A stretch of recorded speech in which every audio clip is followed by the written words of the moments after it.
technology skill development. We have assembled a really awesome group here today to talk about this topic. And we want to dive right in. I have a few housekeeping items to take care of really quickly. For those joining us right now, we will be answering your questions. So please submit those as they come to mind. You can submit them on Zoom if you're joining us on Zoom. You can also submit your questions via YouTube or LinkedIn, because we are streaming live on those platforms as well. And I just want to mention, if anyone runs into any issues, the buffering or whatever, just try rejoining the webinar, because that usually resolves most issues that you might run into. And then the other question we get a lot of is, yes, we are recording this panel today.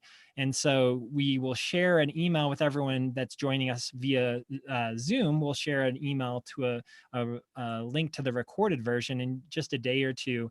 But as we are broadcasting on LinkedIn and YouTube, you could also go there after we're done to view the panel again, or to share it with a colleague or something like that. So with that, I just want to quickly introduce who's joining us. We have Don Jones, who's the Vice President of Content Partnerships here at Pluralsight. We also have Gary Beach, Eric Geis, and Tanya E. Moore, and I'm not going to introduce them because we're going to let them introduce themselves a little bit. But with that, welcome once again, and please feel free to drop some questions, and I'll be monitoring those, and I'll turn the time over to Don to take it from here. Thanks so much. So Tanya, I want to start with you. Why don't you tell folks what you do? So just a quick bit about yourself. Sure. So Tanya Moore, I am based out of the Washington, D.C. area, and I am a partner in IBM's Talent and Transformation Organization.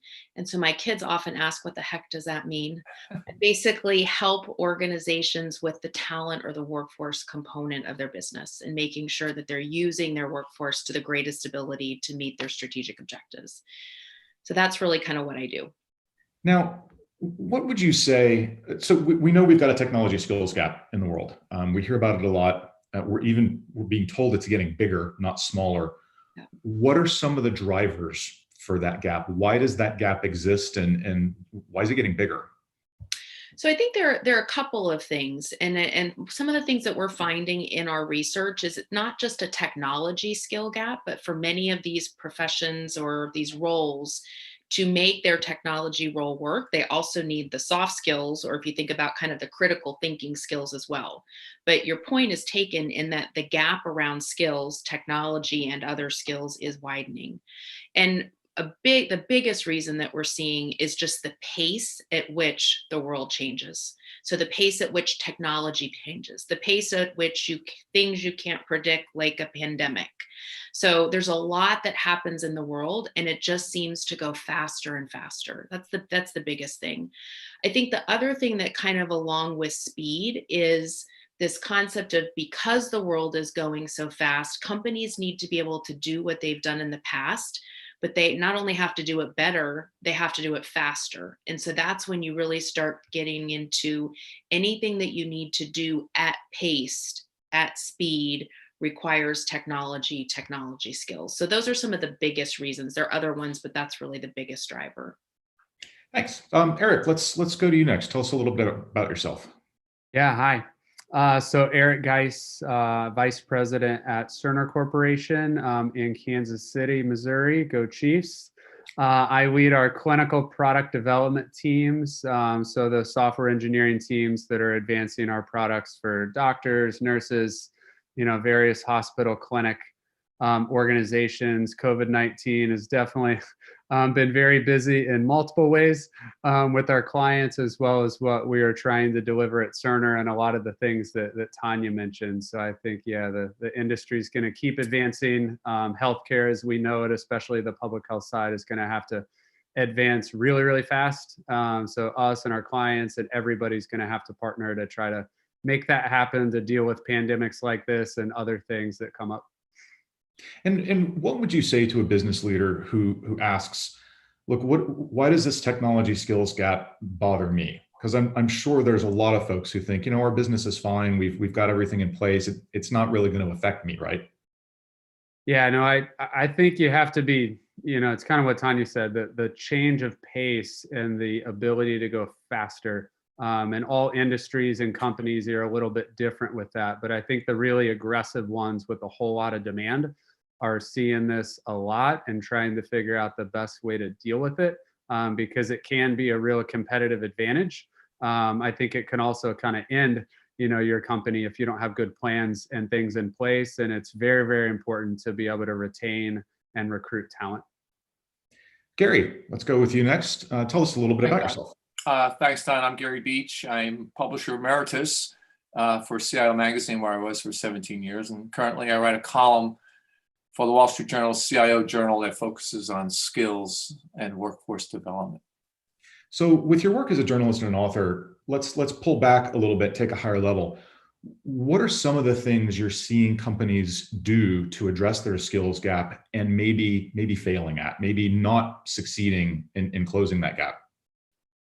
Well, there's a realization that certainly what Pluralsight is doing, that training is the wrong word in terms of their employees.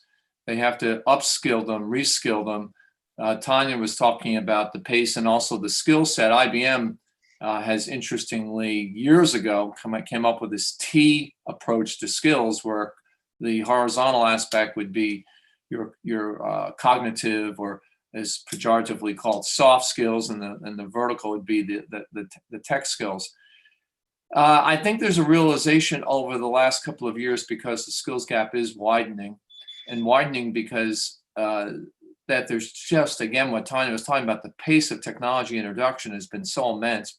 Back in 1980, there were only 6 or 7 companies that created or accumulated about 95% of the market cap of tech, and now it's 65 to 70 companies, and all those companies have different technologies. So it's that, and the fact that people are realizing that customers, talent is your most important competitive differentiator. So Tanya, let's maybe do a little bit of a mindset shift here. Gary used a couple of words there: training and technology skills development. At least a couple of years ago, we would have called them the same thing, right? I'm a business leader. I sent my folks to a couple of one-week classes. They got some training. I'm doing skills development, right? But it's not that. So help kind of shift that for me. Yeah, it's not that. And what we're finding from companies that are saying, I don't know about this whole reskilling, upskilling thing because it's not working for us. What we're finding is companies that are saying that and experiencing that are doing training.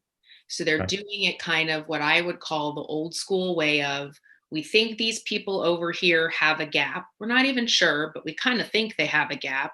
And we think this is about what their gap is. And so we're going to put them all through this class, and then we're going to kind of call it a day. And so that just, it doesn't work. It doesn't work because you're not pinpointing, you're not personalizing who needs what. You're not personalizing the experience. You're not recognizing that the statistics that we've had around for so long, that people retain about this much in an actual training class. So it's not that training isn't important, but what we have found is that really creating an ecosystem that builds a culture of learning is what the game changer is. And so that is everything from understanding the skills people have, understanding what they need. It's giving them personalized journeys to the learning, but also giving them the ability to learn from each other, because you can learn in a lot of different ways. This is where internal mobility comes in. The best way to learn is to try it. Digital badges. So it's really creating an ecosystem, tying your skills to compensation, so that it's the what's in it for the employee, that it's more than just, I'm going to a training class and then I don't know what to do with it or I lose it. It's really building an ecosystem that shifts the culture to one of continuous learning. Eric, what would you say are some of the barriers that we put in our own way as organizations that stop us from succeeding at this? Yeah, I think it's a lot of what Tanya just hit on. And I think the key word she used at the end there was continuous. I think the whole brick and mortar trying to get lots of people together in training classes just causes delay and friction and missed opportunities. So I think you definitely need an ecosystem that's agile, nimble, provides lots of different formats and form factors for people to be able to learn at their own pace and pick the topics. And yeah, you can give kind of some directional guidance on things as far as where the company's going and architectures and technologies and other things, but ultimately everyone's going to learn at their own pace, and do some things their own way. I do think this personal connection is still important, and I think with what we're all doing now with video conferencing and other things, it's definitely made that more personal. And I think we'll open up some more opportunities to do that, as well as things like audio. If you're out on a run, out on a book, out on a run, bike ride, something like that, how do you kind of leverage some other formats to still take on some of those things and advance where you want to and when you want to? Gary, how important is it, if I'm a business leader, executive maybe, how important is it that I be involved in technology skills development and that we create a connection to business outcomes? Like, is it enough to just say we're going to build skills, or do we really need to know why we're doing this and what it's going to do for the business? Do we need expectations? Do we need to measure those outcomes? Oh, absolutely. You can't improve it if you can't measure it. I think there's the expectation with skill and what customer needs and wants are, because all businesses are in place to serve customers. So I think the leaders are realizing that, and I personally believe that this COVID-19, the great pause that we're all living through, is going to place from business leaders an even higher emphasis on, whether you're a tech employee or not, of understanding customers and customer service and customer interface, because as we've all gone off into our remote locations, the customers have gone on and continue to do business with us or other companies that have platforms and employees that are more focused on the customer needs. But definitely it would have to be measured. But on another point that Eric and Tanya made, that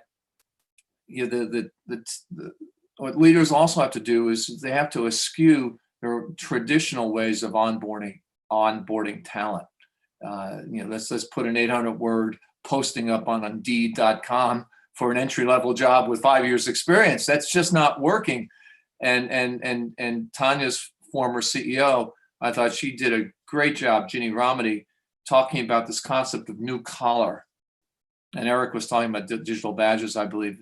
New collar jobs. These are jobs that not necessarily need a college degree, but more than a high school degree. So executives have to open up their minds in terms of how are they going to attract and retain talent. It's not just the old way anymore of hiring people with 4-year degrees.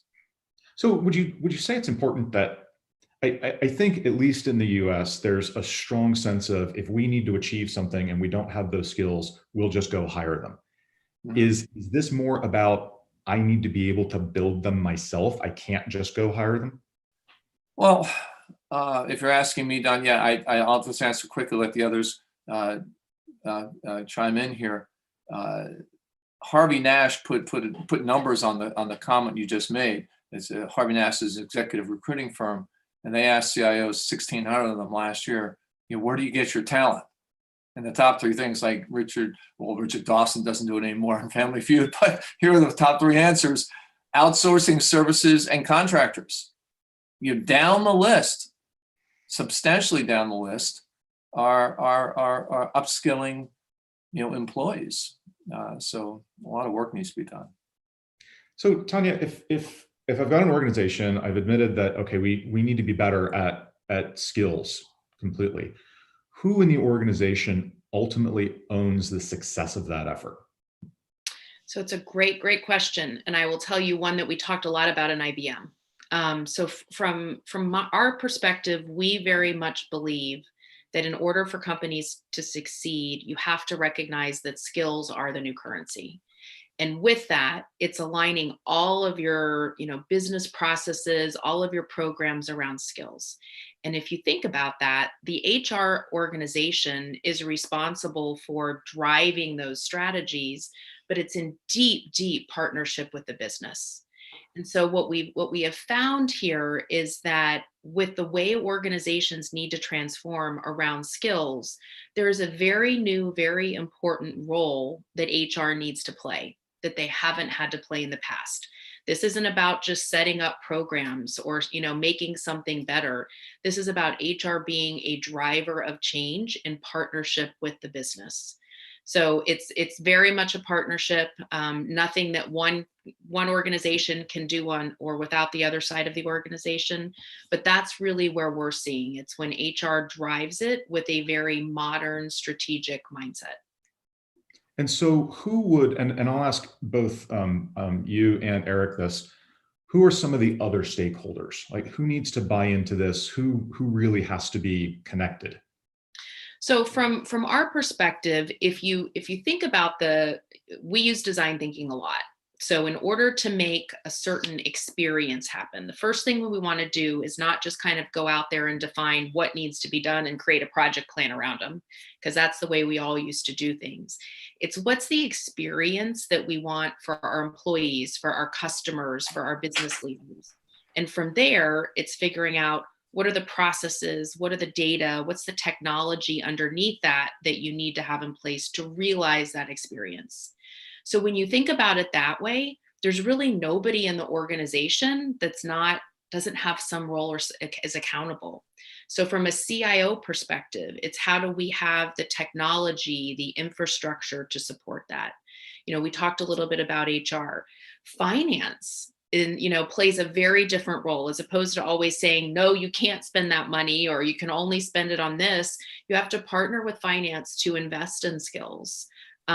It's the employees, because this is no longer a point of view where we as companies tell people what to do and they go do it. They own their careers. We have to support them in that. But you've got to get them to see this as their journey and to create an experience that they want to engage in. Managers, I could go on and on and on. Mm-hmm. So when you think about it that way, there's really not anybody that's not responsible for skills. And once you do something, you're not done, because those skills continue to change. This just has to be part of the way we do business. Eric, same question. Who are my stakeholders? Yeah, no, Tanya said it really well. It's everybody. I think you have to build it into your culture. It has to be part of leadership, kind of tops down, org-wide, finance, IT, business leaders. And then you also need to kind of build it into your grassroots, culture at the associate, down in employee level. So I think that's what we've seen is the goal is to put things in place so associates can go grab it and do what they need to and learn at their own pace and have continuous models. It's not a one-time thing. It's not a project. There might be certain, programmatic things that you put in place to try to scale it and, make it as efficient and effective as possible for everyone. But it's a living, breathing, ongoing plan and a very big part of the culture all the way through. So we've got a question, and it fits right perfect here, I think. And it's directed to Gary. With so many organizations spread out globally, you get a lot of challenges from understanding how other cultures and other countries operate in terms of developing skills. How have you seen companies overcome those differences in culture to create not only better technology skills, but better cognitive skills? As you said, what we sometimes call soft skills. What can you do if you're a big global company to help, I don't want to say break down cultural differences, but understand those and embrace those and make those part of your solution? That's an excellent question. I don't have any firsthand information that I can point to on a particular country or what have you, but there's a realization that the public education systems in the 180 plus countries around the world are very, very important in terms of creating a linkage between what is taught and what is employable. And countries and companies that are aware of that, act appropriately to have education systems teach skills that are going to be needed in the workforce. The U.S., as an example, many of the viewers will be from the U.S., we particularly don't do a very good job in that area. And this has gone back 85, 90 years. This is not a new phenomenon that American students need to hone up their skills, particularly in math and science. This has been a story that's been told for a long time. So I want to ask the big question, and I kind of want to get everyone's perspective on this. What does a successful technology skills development effort look like? What is success? Tanya, we'll start with you. So that is a big question for a little amount of time. So Eric, you're probably coming up next. Fill in the blanks for what I leave out. So I really think that success is a couple things. And when I talk to clients about this, I start with the basics. Understand the skills you have, understand the skills you need, and then figure out how to close the gaps and coach for the future. And you can do that from an organizational standpoint as well as an individual standpoint. And then it's really setting up, again, that experience informed by, we very much think, especially when you're doing this at a scale, in order to make it interesting, engaging, the consumer level experience that's like when I go to Netflix or shop to Amazon, that it's suggesting something to me that's interesting. You're creating you're really curating an experience of solutions to help me, and help me not just take a class. It's to help me be employable and not just employed. So I can think about, I can start throwing out, there's things that we do around skills inference where you can use technology to infer the skills people have. It's using a learning experience system to personalize journeys, personalize path. It's serving up internal mobility options. It's, so there's a whole ton of solutions out there, but I think that creating the ecosystem based on data, leveraging analytics and AI are the pieces that we're finding that are really working from a company perspective. From an individual perspective, it's recognizing that gone are the days that anybody is going to hand you a piece of paper or write you an email that says, do these 3 things. And when you're done, check the box and we'll talk again in a year. You have to do this stuff on your own. You have to be willing to invest part of your weekend to continually remain up to date, to read a business journal, to take a course online. And that's not because your company is asking you to do it. It's because this is the world we live in, and it's an investment in yourself. So Eric, what else does success look like? Yeah, I think that was all good. I think from my perspective, your company success and the big initiatives that you're trying to deliver on, I think is another element that you kind of have to gauge. Are you delivering appropriately, going at the right pace? Do you have the right skills and people? Are you able to be agile and move people around and get them trained and up to speed on these different things, and not have it be this giant event, that needs to happen, that takes a long time? I think you have to be able to guide and see 3 steps ahead and try to make sure you have the right things in place and you're providing encouragement and opportunities. And then I think we're seeing a lot of the population gravitate to that and be really excited about the opportunities.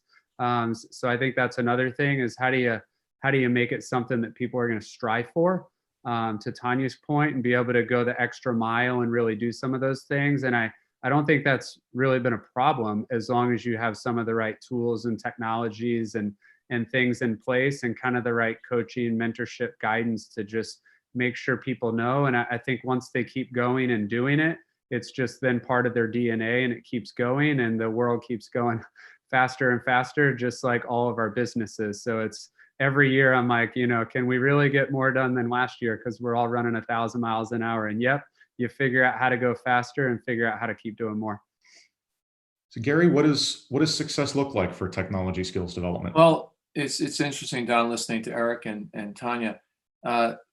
Just to put a cap on it, again, I come back to what we're all going through here with COVID-19, and it's an opportunity to reimagine our businesses and reimagine what success might look like in terms of what skills we need to deliver success. But for me, in conversations I've had with CIOs, the whole internal and external customer satisfaction aspect is key as in terms of measuring what success is. The customers will tell you, what is successful and what is not, as will employees with retention rates and what have you. And the financial side, it's not quarterly or yearly or annual market share reports, is how satisfied is your customer base, because happy customers tend to buy more. Yeah. So Tanya, we've got a couple of questions here, and these are ones that, like in my position, I get all the time. It's what topics are going to be big next quarter? How do I decide what skills that I need to upgrade? What are your recommendations for skills? I want to pull that back about 100 feet. Are businesses just not good at helping their folks understand what skills are needed? Or are folks just not good at looking out and seeing what's going to be needed, or both, or neither? So what we have found is that it's kind of a mix. So businesses sometimes will know what those skills are, but they're not doing a good job transparently communicating that to the workforce. So transparency in all of this is key, and it doesn't have to be super technical. I mean, we started with a list of what we called hot roles and hot skills, and that was, you would have thought we hung the moon just having that level of transparency. So some of it, I think, is transparency. The other part, though, is sometimes companies truly don't know or don't have consensus. And so really, we guide people to just start with that business strategy. And I know this seems basic, but many of our clients struggle with this. Start with the business strategy. From that business strategy, what are the roles and skills that are most important? I think the other thing that we're finding is you don't need to handle all of those roles and skills in the exact same way. So really find the ones that are going to drive business success as you move forward, shine the light on it, and then transparently share those with your workforce. And if you do that in an engaging way with that experience I talk about, you shine that light, people go. You don't have to force it on them. It's that grassroots part that Eric was talking about. I never thought in a million years our badging program was going to work. I thought it was kind of cheesy. And man, you put it out there and it was just, it was people wanted that information so bad and really just gravitated to it that we've issued something like 3 million badges to date in a couple of years. And this isn't on silly skills. This is on skills of the future. So I really think as companies, we need to do a better job. Right now with COVID, there are a lot of companies that have opened up their training. So for anybody's on the phone who's on the webinar that's listening that wants to develop skills, it's a great time to go out there because stuff that used to be sometimes thousands of dollars is free. IBM has a ton of stuff online that's free, as do many other companies. So it's a great time to take advantage of that skill building. Gary, what are some tips you would offer to a technology leader who's maybe just kind of getting started with the idea of skills being an ongoing thing? Any particular advice to maybe help them think about it in a particular way, or overcome what you've seen as common hurdles? Well, if there were such a person out there, I'd ask, why weren't you thinking about skills before then? But we'll put that aside. I would prefer to reframe it in terms of, well, how are you going to see ahead to what the skills that you're going to need are? As an example, we've been talking about digital transformation for decades. And research I recently saw is only 5% of companies are actually doing it well. And it's not because they don't know the skills. I think there's a human reluctance to move into new areas and look around the corner. And one of those areas is quantum computing. That you're going to see a lot of Pluralsight has courses on this yet, but Tanya's company at IBM, they're doing a lot of work in terms of quantum, but it won't be around till 2025. So how do you set up skills for that? and while work has to be done. And you saw, with the checks that have been coming to all of us with the COVID-19 aspect, I think it was Treasury had a difficult time processing the checks because the COBOL systems were so, it's like rubbing your stomach and patting your head. You gotta train for new skills and maintain the skills that have worked for a very long time. I don't think there's many people, Don, that I've seen who are not aware as a technology leader of the importance of skills. And I do think there's an awareness now that, the buy versus build, there's more of a interest in terms of my conversations with IT leaders on they're certainly going to buy, but internally build and reskill and work with public education institutions in their area, to tightly connect, what the education outcomes are with what the employment opportunities are. That, I think, is a realization that technology leaders are looking at. So Eric, we work in a time with an unprecedented amount of tools and flexibility in terms of technologies. We've got hundreds of programming languages that we can choose from depending on the task at hand. We've got multiple different ways that we can host and run services. It feels like the world is our oyster from what we can do. How limited are companies by what their people can do?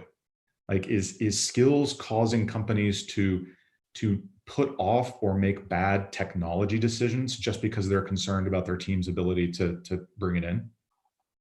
Yeah, I think every company's different. And I think a lot of it gets back to culture, leadership, vision.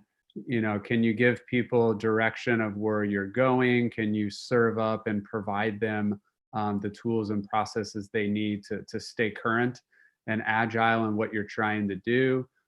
So I think for the most part, as long as you have that built into your culture and your DNA, and you have a mix of guidance and direction from leadership as far as what your vision and strategy and where you're going, as well as you have these grassroots, movements and things in place that you can help go quickly, then I think you can kind of guide and navigate the waters and make sure that people are able to navigate. I think in the couple questions ago, what Tanya answered, I think we're good at telling people where we're going to some degree. There's definitely some variation there, but I think it's back to, can you connect the whole company around that to make sure that you're paving the road appropriately and having everything in place versus, certain parts of the company maybe weren't in sync, and then it's causing a roadblock of what you're trying to do. And I do think a lot of this COVID scenario has definitely forced companies to think differently and get some things in place and, try to leverage technology more and more.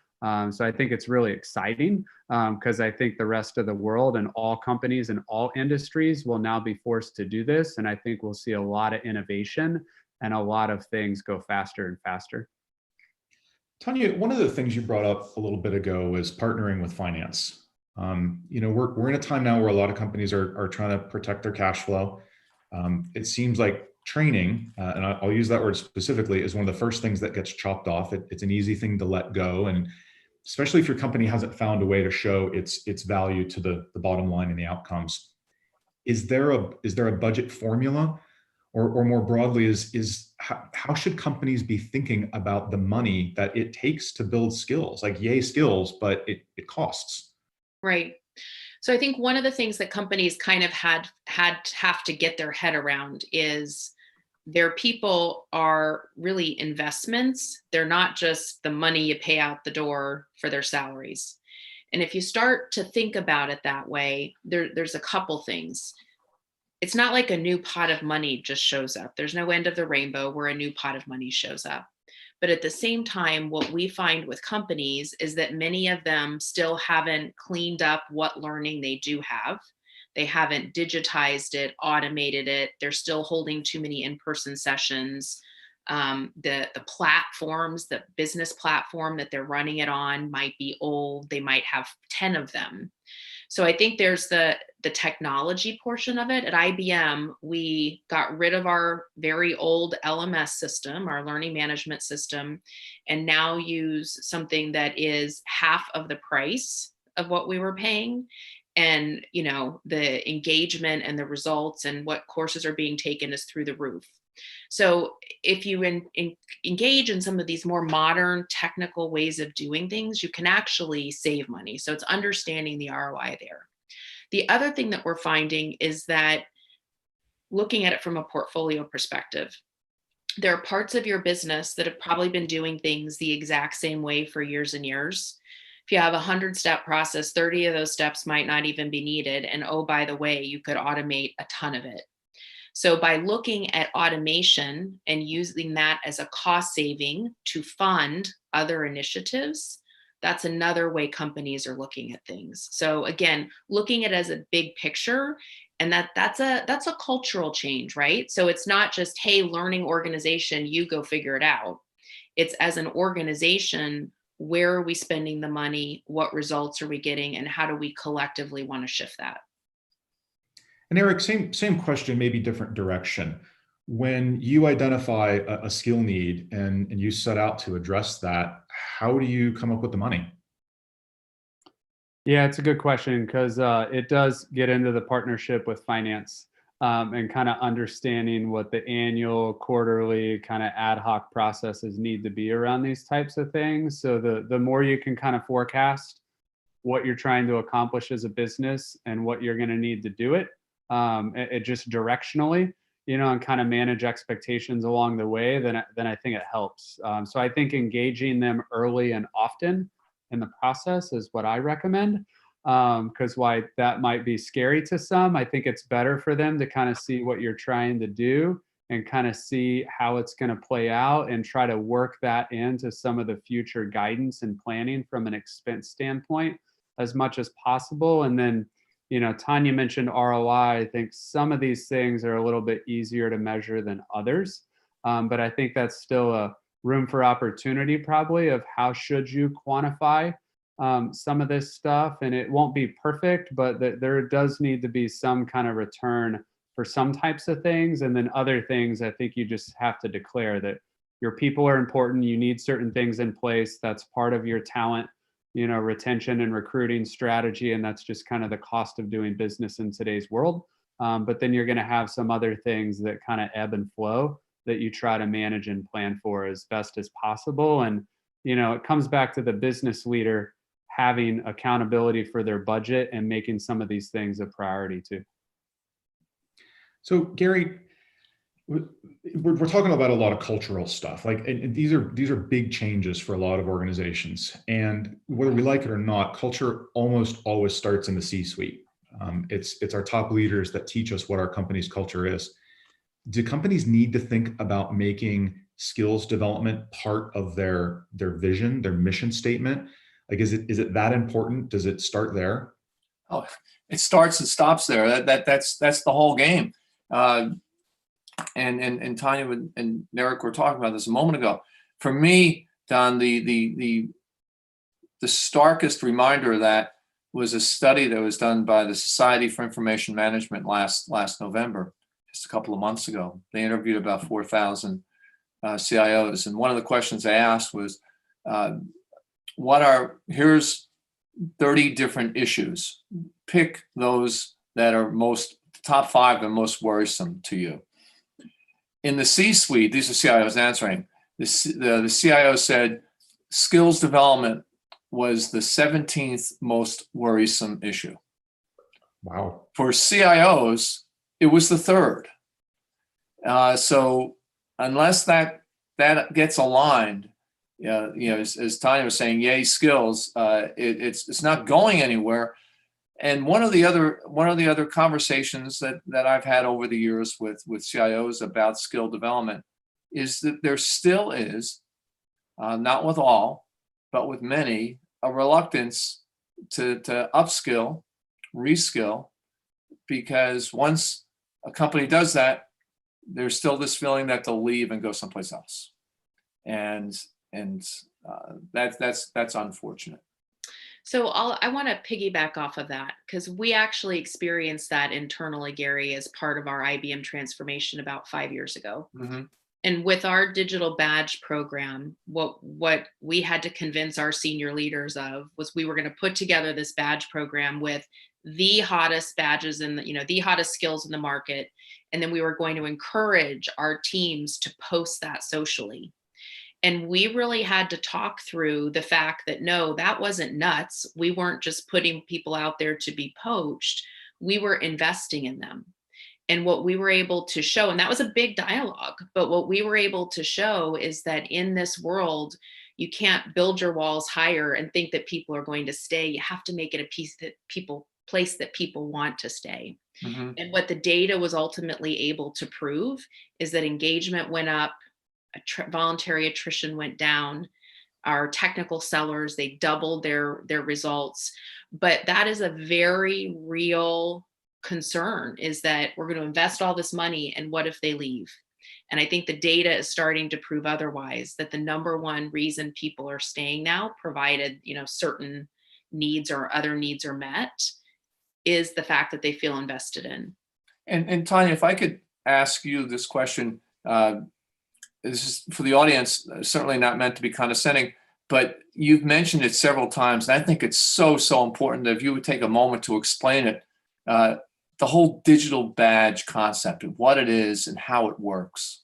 Sure. Again, I was not a huge fan of this at first, but I give the team who thought of the concept real credit, because they saw a need of how learning was changing, a need that we're seeing real life right now, right? So everything's going virtual, people learn in different ways, and we all have this kind of a little bit of competition in us, and we want to be rewarded.